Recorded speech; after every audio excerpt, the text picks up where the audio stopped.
नारायण सभी को। जय श्री कृष्णा, जय गुरुदेव। आप सभी का बहुत बहुत स्वागत है हमारी ऑनलाइन क्लास में, जो कि है ब्रह्म ज्ञान की क्लास।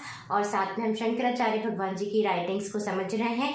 ये है हमारा ब्रह्म ज्ञान, उपनिषदों का ज्ञान, गुरु की वाणी, सत्य ज्ञान, ब्रह्म ज्ञान, उपनिषदों का ज्ञान, सनातन धर्म का ज्ञान, या गुरुवाणी या सत्य, ये सब एक ही है। और इसी कड़ी में हम लोग साथ में मिलकर काफी दिनों से शंकराचार्य भगवान जी के स्तोत्र को समझ रहे हैं। स्तोत्र यानी जिसमें भक्ति भी है और जिसमें ज्ञान भी है, और उसी में अभी हम लोग दशश श्लोकी को समझ रहे हैं।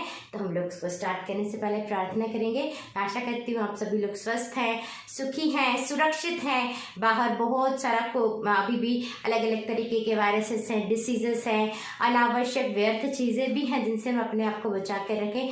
बिकॉज जितना हमारे शरीर पंच तत्वों से बने शरीर को भी हम जितना अवांछित चीज़ों से दूर रखते हैं और जितना अपने मन को भी अवांछित चीज़ों से दूर रखते हैं, उतना हमारा शरीर शुद्ध रहता है, मन पवित्र रहता है, उतने हम सत्य के करीब होते हैं। और जितना हमारे हृदय में सत्य के प्रति, प्रभु के प्रति और सृष्टि के प्रति प्रेम होता है, जितनी निर्मलता होती, जितनी निश्चलता, जितनी पावनता होती है, उतना ही हमारे हृदय में भाव जागृत होते हैं। और भाव से ही सिद्धि है, भाव से ही प्राप्ति है, भाव से ही भगवत प्राप्ति है। भगवान भाव से प्राप्त होते हैं, भाव से प्रकट होते हैं। भाव और पंच तत्वों से बने शरीर की शुद्धि, हर कोश की शुद्धि। हमारे शरीर 5 कोश से मिलकर बना हमारा शरीर, अन्नमय, प्राणमय, मनोमय, विज्ञानमय और आनंदमय। अन्नमय यानी फिजिकल बॉडी क्लीन, प्राणमय यानी प्राणिक बॉडी जो है हमारी वो प्रॉपरली बैलेंस्ड और सारे की सारी नाड़ियों में प्रॉपर प्राणा जब फ्लो होते हैं, तो वो है प्राणमय कोश की शुद्धि, वो प्राणायाम से होती है। अन्नमय कोश की शुद्धि आसन प्लस सेवा से होती है, प्राणमय कोश की प्राणायाम से। मनोमय कोश की शुद्धि होती है ध्यान से, लेकिन उसके साथ ही साथ मनोमय कोश की शुद्धि होती है आहार शुद्धि से, यानी हम अंदर क्या इन्फॉर्मेशन डाल रहे हैं। और ये जो मन है, ये जो इन्फॉर्मेशन है, इसको कंटिन्यूअसली वॉच करने से मन लय हो जाता है, जिसे कहते हैं मनोलया। और जैसे ही मन लय होता है, हम एक क्षण के लिए भी मन से पार होते तो हम सत्य में स्थापित हो जाते हैं। सत्य यानी जो हम स्वयं हैं, जिसे ब्रह्म कहें, सत्य कहें, परिपूर्णता कहें, वही एक सत्य है, बाकी सब माया है, वही हमारी पहचान है। तो सिर्फ शब्द रूप में, सिर्फ सुनने से या उसे रट लेने से हम ब्रह्म नहीं हो जाएंगे और इस जगत की समस्या का समाधान भी नहीं होगा। तो इसीलिए मैं इतना इस चीज का कि सत्य ज्ञान भी सबको मिले और सबको पता भी चले कि सत्य तक कैसे पहुंचते हैं, उस चीज का भी ज्ञान हर जन जन तक पहुंचे। साथ ही साथ सत्य में हम जाए भी, इतना टफ नहीं सत्य में स्थापित होना, स्थापित भी हो जाए और स्थापित होने के साथ साथ हम उसमें बने भी रहे, टिके भी रहे। और सत्य में स्थापित होना और कुंडलिनी जागरण यानी सारी आध्यात्मिक प्राप्ति बिना गुरु की कृपा के, बिना गुरु दीक्षा के संभव नहीं। अब ये जो मेरा शरीर है, ये तो गुरु दीक्षा के बिना तो कुछ भी संभव नहीं, लेकिन कई बार हम जन्मों जन्मों से गुरु दीक्षित होते हैं। इसीलिए मुझे शंकराचार्य भगवान जी का भी आदेश आया, बिना इस शरीर ने किसी से इस जन्म में इस शरीर ने गुरु दीक्षा नहीं ली है, लेकिन जो गुरु दीक्षा है वो जन्मों जन्मों तक चलती है। तो अगर मुझे शंकराचार्य भगवान जी का आदेश आया तो ऑब्वियसली ये जीव पहले कभी शंकराचार्य भगवान जी का डायरेक्ट डिसाइपल रहा होगा, या सुरेश्वराचार्य भगवान जी का डिसाइपल, या उनकी लिनिएज में से किसी न किसी का डिसाइपल तो ये जीव निश्चित तौर पे रहा होगा। तो इसीलिए जो गुरु दीक्षा, इसलिए कहते हैं गुरु और शिष्य का जो संबंध है वो जन्मों जन्मों का होता है। तो ये कहने की बात नहीं, ये 100% सत्य है। एक बार हम दीक्षित हो जाए तो दैट इज फॉर एवर, हम उस लीनिएज में फॉर एवर के लिए हम गुरु दीक्षित हो जाते हैं, गुरु कृपा के पात्र हो जाते हैं। तो ऐसे जीवों के लिए बचपन से ही उनकी कुंडलिनी भी जागृत होती है, उनका आचार, उनका विचार, उनका हर चीज अलग होता है, और वो कभी न कभी जीवन में जाकर बहुत जल्दी वो सत्य को प्राप्त भी कर लेते हैं बिना किसी बाह्य समाधान के। मैं जब इस संस्था जिसे मैंने अभी छोड़ा, जो बहुत मुझे परेशान कर रहे हैं अभी भी स्टिल, तो इनके मिलने से पहले ही मैं परिपूर्णता में यानी तुरीय में स्थापित थी, मेरी कुंडलिनी भी बहुत जगमग जागृत थी। तो दैट मीन्स कि बिना गुरु धारण किए ही मेरी कुंडलिनी तो शुरू से जागृत थी, उसको मैंने साध लिया विद द हेल्प ऑफ थोड़ा सा यम नियम आसन प्राणायाम प्रत्याहार धारणा ध्यान समाधि के माध्यम से। और उसी समय जैसे ही वो कुंडलिनी सदी, क्योंकि फ्यूल तो था, जैसे कुंडलिनी सदी वैसे सारे चक्रों को भेदते हुए फिर जब जैसे मैंने बताया कि ओमकारेश्वर से जब हम आ रहे थे इस संस्था से जुड़ने से पहले ही, तभी दसम द्वार को क्रॉस करके मुझे आत्म साक्षात्कार हुए। एक बार भी अगर कोई जीव दसम द्वार को पार कर जाएगा ना, एक बार भी, कहते हैं हम सहस्रार में उपस्थित हो गए, दैट इज नॉट ट्रू। सहस्रार खुलना, सहस्रार चक्र में उपस्थित होना, थर्ड आई से सहस्रार में जाना बहुत मुश्किल है। उसके लिए बहुत प्रगाढ़ भाव चाहिए, उसके लिए अवधूत अवस्था चाहिए। जिस समय में जिस समय मेरे साथ ये घटित हुआ, उस समय मैं ऐसी अवस्था में थी कि मुझे इस शरीर का भान ही नहीं था कि शरीर मेरे साथ है। बिल्कुल भान रहित हो गई थी मैं, शरीर का भान, जगत का भान पूरा छूट चुका था इन संस्था से जुड़ने से पहले ही।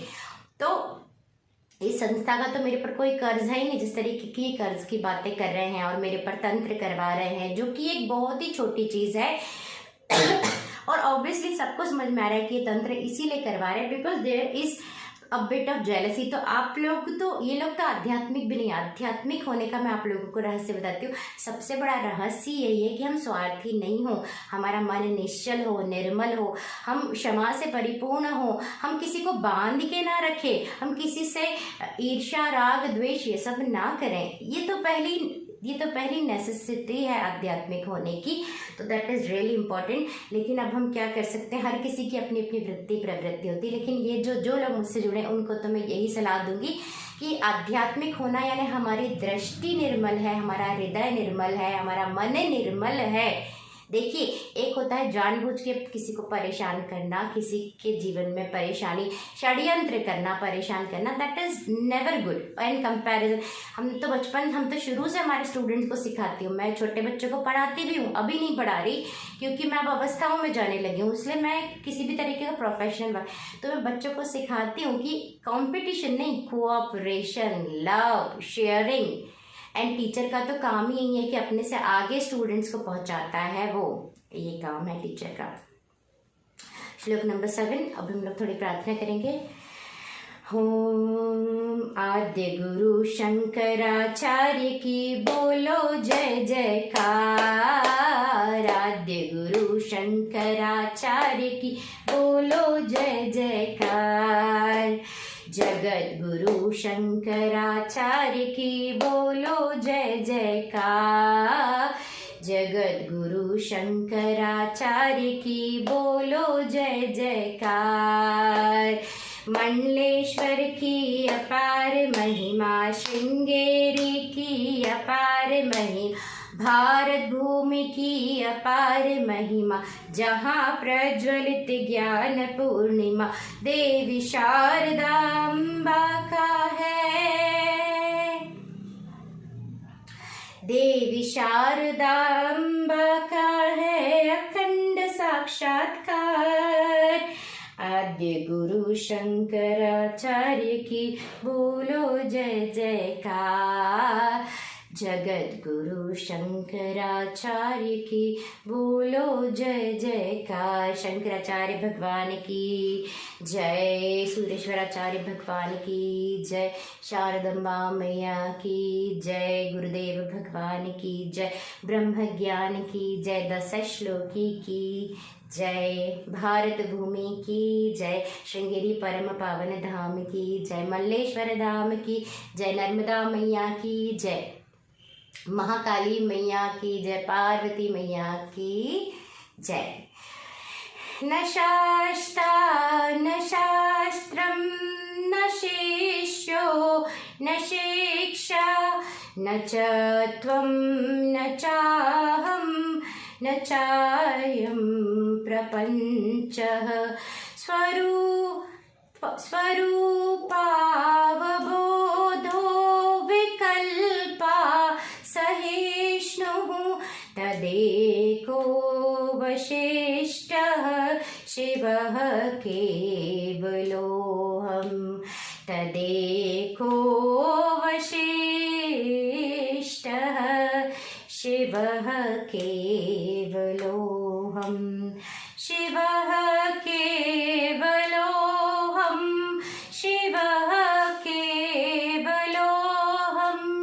शिवः केवलोऽहम्।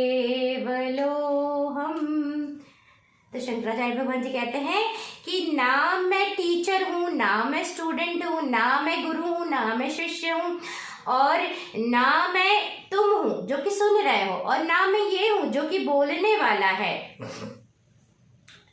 ना मैं संपूर्ण सृष्टि हूँ, ना मैं सृष्टि हूँ, ना मैं जो आप लोग सुनने वाले हैं या जो ये बोल रहा है ये मैं नहीं हूँ। तो ये सब कुछ जितना भी हमें आभास में आ रहा है, ये मन, ये शरीर, आप लोग, जितना भी यूनिवर्स है, जो शिष्य बन जाते, कभी गुरु बन जाते, कभी शास्त्र बन जाते हैं। तो ना मैं शास्त्र भी नहीं हूँ, मैं टीचर भी नहीं हूँ, मैं स्टूडेंट भी नहीं हूँ, मैं जनता भी नहीं हूँ, मैं सुनने वाला भी, मैं बोलने वाला भी नहीं हूँ। मैं ये यूनिवर्स, मैं संपूर्ण सृष्टि में जो प्रपंच जितना भी नजर आता है वो सब हम नहीं है। हम उस सब के पीछे शिव है। हम अखंड जगमग जागृत ज्योतिर्मय भोर है, जो सदा सदा सदा हम जागृत है। हम सदा जागृत सूर्य है। हम अखंड ज्योति है। हम वो अखंडता है जो सत्य है, जो तुरीय है, जो गुरु कृपा है, जो अखंडता है। तुरीय की भी जो उच्चतम अवस्था यानी ब्रह्म चेतना यानी चैतन्यता हम है। हम वो शिव है जो परम पावन है, जो एक है, जो कैवल्य है, जो केवल है। और हम ये सब प्रपंच नहीं है, क्योंकि जब हम सत्य में स्थापित होते, जब हम स्वरूप में स्थापित होते, तो सारे जो अलग अलग विकल्प है, हजारों विकल्प, ये प्रतिबाधित हो जाते हैं, ये बाधित हो जाते हैं, ये नकार दिए जाते हैं, ये निगेट कर दिए जाते हैं, क्योंकि वहां पर केवल हम बचते। जब तक मन है, लोग कहते हैं ना मन पे काम करो, मैं इसको डिसएग्री करती हूँ। मन पे काम मत कीजिए। मन को हम कभी भी चेष्टा से कर करके नहीं बना सकते। मन को कंट्रोल मत कीजिए, मन को लिबरेट मत। डिसिप्लिन का मतलब ये नहीं होता है कि मन को और इंद्रियों को कंट्रोल करना। डिसिप्लिन का मतलब होता है वो कार्य करना जो आवश्यक हो। कभी हो सकता है कि एक स्पेसिफिक कार्य करना आवश्यक हो, कभी कोई दूसरा कार्य करना आवश्यक। तो साधना का मतलब होता है जब जहाँ जो आवश्यकता हो वो कार्य करना साधना है सत्य की प्राप्ति के लिए। तो ये होती है साधना। साधना में हम अलग अलग आवश्यक नहीं है कि हम सदा सदा सदा वही करते रहेंगे। जब सत्य प्राप्त के लिए तो सारे साधन छूट जाते हैं। तो इसीलिए इसी तरीके से सिमिलरली जब हम सत्य में स्थापित है तो वहां पर जितने भी सारे ये जो, क्योंकि सत्य है बस मन को, इस मन को घुलाने के लिए। जहां ये मन आकर खड़ा हो गया तो मन शरीर से अपने आप को जोड़ेगा, और जैसे ही मन ने अपने आप को दीपिका मान लिया, ये शरीर से जुड़ा हुआ मान लिया, तो वहां पर मैं अलग तो तुम अलग। जहां मैं खड़ा हो गया तो तुम भी होंगे, मैं होगा तो मेरा भी होगा। लेकिन सत्य यानी मन से पार हो गए। मन को हमें कंट्रोल नहीं करना, हमें मन को लिबरेट करना, यानी मन मुक्त हो गया।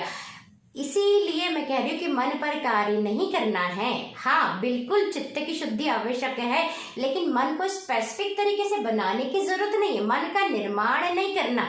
जैसे कि फॉर एग्जांपल किसी की वृत्ति है, किसी के मन की, तो उसकी वृत्ति को चेंज करने की बहुत सारी कोशिश नहीं करना है ना। जैसे कि कई लोग फंस जाते हैं छोटी छोटी चीजों में कि स्पेसिफिक में इस गुण को बढ़ाऊं, इस गुण को करूं। That is for the world. गुण वर्ल्ड में काम आते हैं, लेकिन अगर सत्य को प्राप्त करना है तो मन को गुणवान नहीं बनाना, मन से पार जाना है, मन को घुलाना है, मन को गलाना है।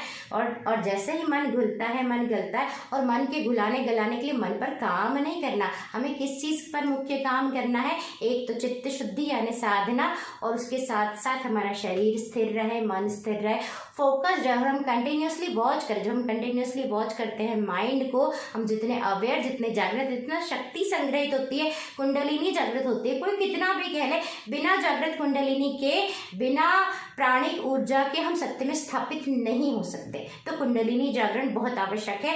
वो तभी होती है जब 5 तत्वों से बना शरीर कर्ज मुक्त हो जाता है, यानी सेवा के द्वारा, और हमारा शरीर है वो शुद्ध हो जाता है, यानी सेवा से भी शरीर शुद्ध होता है, या आसन के द्वारा। आसन से भी वही होता है, योगासन भी करना चाहिए, थोड़ी सेवा भी करनी चाहिए, निश्चल सेवा। जैसे मैंने जीवों की 10 साल तक मैंने जीवों की निश्चल सेवा की, किसी को बता के नहीं की, कोई संस्था खोल के नहीं की, कोई पैसा कमाने के लिए नहीं की। अभी भी हम लोग करते हैं, बताते नहीं है। दैट इज, वहां ऐसा लव है जहां पर देयर इज जस्ट इंक्लूजन, तो वो सेवा होती है। सेवा कुछ पाने के लिए नहीं होती, कुछ दिखाने। अगर संस्था खोल के कितने लोग बैठ जाते हैं, दैट इज, हो सकता है वो सेवा, हो सकता है सेवा नहीं भी हो, वही पूजन है। सृष्टि की सेवा ही पूजन है हमारा। तो उससे हमारा शरीर स्थिर होता है, शुद्ध भी होता है और स्थिर भी होता है। ठीक है। अब इसके साथ जब हम ब्रह्मचर्य करते, साधना करते हैं ना, तो हमारे ऋणानुबंध करते हैं और हमारा शरीर एकदम स्थिर, हमारा शरीर स्थिर होने लगता है, मन स्थिर होने लगता है ना, चित्त की शुद्धि होने लगती है और उसके साथ शक्ति जागृत होती है और हमारे प्राण बढ़ते हैं और प्राणायाम से बढ़ते भी हैं और स्थिर भी हो जाते हैं। तो जिस क्षण प्राण स्थिर हुए, शक्ति जागृत है और अगर हमारे प्राण स्थिर हो गए और अगर हमारे सारे चक्र खुले, सारे चक्र कैसे खुलते, विशुद्धि चक्र खुलता है सच बोलने से। ठीक है। हमारा जो तीसरा नेत्र है वो खुलता है हमारी शुद्धि से। हम जितना शुद्ध होंगे, हमारा मन जितना शुद्ध होगा, जितना हमारा मन स्थिर होगा, उतना हमारा विशुद्धि चक्र ओपन रहेगा। और विशुद्धि चक्र खुलता है भाव से, भगवान के प्रति भाव से। हृदय भी, कोश भी खुलता है भाव से, सच्चे अनकंडीशनल लव से। मंत्र के द्वारा हम थोड़े समय के लिए खोल सकते हैं, लेकिन भावों के द्वारा, भावों की शुद्धि के द्वारा, सच्चे कर्मों के द्वारा, सच्चे भावों के द्वारा सदा के लिए खुले रहते हैं। ठीक है। और हाँ, अब जैसे कि छोटी छोटी चीजें, जैसे कि कोई किसी पर तंत्र करवा रहा है, किसी की कुंडलिनी बाधित कर रहा है, किसी के प्राण खींच रहा है, किसी पर किसी के चक्रास को ब्लॉक कर रहा है, जैसे कि अभी हमारे हम देख ही रहे हैं जो बड़ी सारी चीजें हो रही हैं, तो ये क्षणिक है। आप किसी की शक्ति चुरा के आप शक्तिवान बनने के लिए कुछ कर सकते हो, तंत्र कर सकते हो, किसी के ऊपर किसी ने शमशान ही बिठा दिया, ये सारी चीजें होती जो अभी मुझे पता चली, मुझे पता भी नहीं था, लेकिन ये सब कुछ होता है। आप किसी के चक्र बाधित कर सकते हो, आप किसी का वाणी बाधित कर सकते हो, आप किसी को बीमारी, तो ये सारी चीजें सेम वैसी हैं जैसे कि हमने एक मंत्र लेके हमारे किसी चक्र को ओपन कर ले। चाहे मंत्र लेके चक्र को ओपन करो, चाहे कोई तंत्र से आपके चक्र को बाधित करे, वो क्षणिक होता है, वो सब क्षणिक होता है। डेली डेली करेंगे तो वो बात अलग है, लेकिन जो हमारे कर्मों के द्वारा, अच्छे कर्मों के द्वारा जो हमारे चक्र खुलते हैं, अच्छे कर्मों के द्वारा, अच्छे भावों के द्वारा जो हमें प्राप्त होता है, वो जन्म जन्मांतर तक हमारे साथ चलता है। मैं जन्म जन्मांतर तक की कुंडलिनी जन्म जन्मांतर से लेकर आई हूँ, तो ये मेरे प्रयोजन से नहीं हुआ, ये मुझे इस जन्म में भी मिल गया, सहज मिल गया। तो ये शरीर अगर छूट भी जाता तो मुझे अगले जन्म में भी सहज मिल जाएगा। क्यों? क्योंकि ये किसी तरीके के तंत्र मंत्र यंत्र से अर्जित नहीं किए, ये कर्मों से, पवित्र शुद्ध निश्चल कर्मों से और निश्चल भाव से प्राप्त हुई है। तो ये भाव की महिमा है और इसी भाव की, निश्चल भाव, निश्चल कर्मों की महिमा ही हमारे शंकराचार्य भगवान जी का मुख्य शिक्षा है। इसे हम सभी लोग समझे। हरिओम तत्सत। कल की क्लास के लिए कल पुनः मिलते हैं और लर्निंग के लिए, ब्रह्म ज्ञान की लर्निंग के लिए, स्तोत्र के आगे के श्लोक की लर्निंग के लिए, 10 श्लोक के, और इस तरीके की गुह्य आध्यात्मिक बातों की लर्निंग के लिए। हरिओम तत्सत। शंकराचार्य भगवान की जय, 10 श्लोकी की जय, गुरुदेव भगवान की जय, ब्रह्म ज्ञान की जय।